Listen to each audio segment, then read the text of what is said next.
Hey everybody, welcome back. Video series. I'm Jason. We got Mike, Jamie, and Dave with us. We're here to talk about reopening business. Governor DeWine said everybody's going back to work. Just kidding. Uh, actually, for us, not much has really changed. We've been open for business. We're going to continue to work, but as more and more people come back online, things are definitely going to start to change in the marketplace. Um, with that, I'll turn it over to Dave, and I guess tell us what you're seeing out there. Well, I think that the first thing, like you just said, that Governor DeWine had his press conference a little earlier this afternoon with Lieutenant Governor Husted and Dr. Amy, and put together the beginning stages of putting back the state of Ohio to work. And I think the big takeaways from what they talked about earlier today was that starting on May 1st, they're going to allow the hospitals to start to do procedures once again, non-elective procedures that don't require you to stay overnight. And I think that's a big thing in order to get some of these hospitals back moving in the right direction. Obviously, they didn't have the onslaught of people coming in with coronavirus. And we're prepared for that. So now they're going to open up the hospital starting on May 4th. They're talking about offices and general offices going back to work. They did stress that if you were in a office and you could do your work from home, to continue to do that. It seems like that's worked pretty well. And then beginning on May 12th, they're talking about consumer, retail, and services starting to go back to work, excluding barbers, salons, restaurants, bars, daycares, things like that. Basically, the idea being is that they just wanted to kind of get things moving forward, monitor things as they go forward, and then add in these other things. So the big thing for us in the real estate world is that, there's 26, 27 million Americans out of work right now. We have close to 1 million out of work that have filed for some sort of unemployment here in the state of Ohio. And that obviously impacts the ability for a lot of people to be able to purchase a property if you don't have a job. So we like to see the people going back to work. The lenders that we've talked to have pretty much said the day that you go back to work, they just have to make a phone call, verify that you're back to work, your old salary, and then you can proceed forward. So I know, Jay, you have a deal going with a buyer that works for Honda, and pretty much the day after he goes back to work, he'll be able to purchase his home that he's currently in contract with. Correct. So those are the kinds of things that, we just wanted to do a quick update, not spend a lot of time with this, but the bottom line being is that as the marketplace starts to open up and people go back to work, then I think we're going to see a lot more pressure on homes that are currently out there. I do mostly listings, work with sellers. Mike and Jamie work mostly with buyers. But as we put houses on the market, we're seeing multiple bids come in. We're seeing showings go through the roof. Buyers, if you're out there looking, don't wait, because as more buyers get their jobs back, it's going to put more pressure on the current inventory levels. Yeah. So what are you seeing out there, Mike and Jamie? Okay, I mean, it's showing time. Yeah, I'm sorry, guys. I threw it up before. The old man was turning it over. This is showing times, charting the impact on scheduled showings in our market.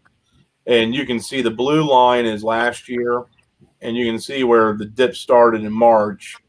Now, we kind of bottomed out, looks like around the 28th. And you can see it starting to pick back up. I think, a lot of buyers weren't really aware you can be looking.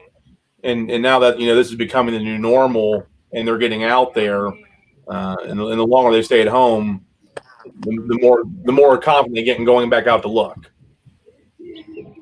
Yeah, well, I think on that graph, Jay, just real quick, the blue line was last year. The yellow gold line is this year. So the one there on the bottom is this year's showings. And we're not, quite back to where we were last year, but it is picking up very quickly. Go ahead, Mike. I'm sorry. Well, no, you're fine. I was just going to, because the graph, I've noticed just as a buyer's agent and the people that I have talked to through this process as we've dealt with this pandemic and new things have come down the line. At the beginning stages, all of us didn't kind of know what this was going to look like. But I think as we've kind of been, things have gotten more comfortable around us living in this type of quarantine world we have now. People are starting to come out of the woodwork and look. And I know that I've seen it personally with the buyers that I'm working with currently. You know, we would think we wouldn't see multiple offers, but it doesn't really even matter what part of town. You know, we had multiple offers in Hilliard last week and over in Reynoldsburg the week before. And I don't see that slowing down, to be honest. And to your point, Dave, when people start going back to work, people still need to buy homes. A lot of the marketplace is out currently. And when they come back in, if you thought it was hard to buy a house now, just wait until everybody's back in the market. Right. And honestly, you know, from the beginning of this, we have been following the protocols of wearing a face mask, wearing gloves, bringing a sanitizing wipe to touch all surfaces when we're out with buyers. Like Mike said, I mean, from week 1 or 2, we had been doing this protocol and still been seeing multiple offers on properties. And I just went to one yesterday in Worthington that from 8 to 8, 30-minute block scheduling per showing, one group in at a time, one group out. And it was blocked off the entire day. And we couldn't get in until 6:30. So, and of course, wearing masks, wearing gloves, sanitizing everything, good hygiene, social distance, practicing all this stuff. But there still are buyers out there. And I think it is a good time to at least, you know, be out there looking before things heat up a little too much here. And we'll spend more time talking about this in another video about how to set up showings. But I think to dovetail into what Jamie was just saying, that the protocols that the Columbus Board of Realtors and the Ohio Association of Realtors are calling for is no overlapping showings. Mm-hmm. And so basically one set of buyers in the house at a time. And most real estate agents want to block off a whole hour that they're going to show up and do their thing. So you might be, you know, blocked to go 6 to 7 p.m. tonight. Well, that means nobody else can go in and see that house until 7 to 8 and then 8 to 9. And so that, I think, is going to make it even tougher for buyers to get into the ball game as well. So just kind of keep that in mind. Yeah, I know on my listings, I've actually limited the showing time for buying agents to 30 minutes. Okay. And obviously block the overlapping appointments as well. I mean, I put 2 listings on the market today. One already has an offer, and the other one has multiple showings being scheduled. And so, I mean, it's crazy. I mean, even with the lockdown and everything going on, I mean, buyers are buying. If it's a nice house, you know, it's going to sell, and so it's pretty wild to see.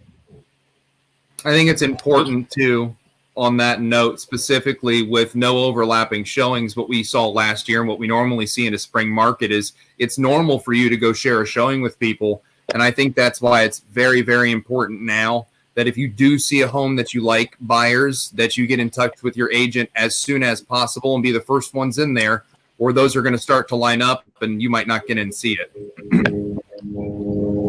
So this is a chart that we look at on a every Wednesday morning, and we look at the active number of showings out there, or listings, I'm sorry, 2,911 active listings. That's in the entire MLS. That goes from Marion down to Circleville, from over to Springfield, and all points in between. So there's not a lot to look at out there.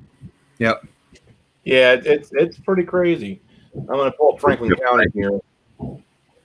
Yeah, Franklin County is probably going to be down around 12 or 1,300. Yeah, 1,200. Yep, 1,200. So I mean, that's all there is. And so when you're wondering, you know, well, what's causing all this? I mean, it is supply and demand. I mean, it's nothing new. You know, it's not like overinflated and, you know, crazy. I mean, it's truly people are trying to buy and driving price up.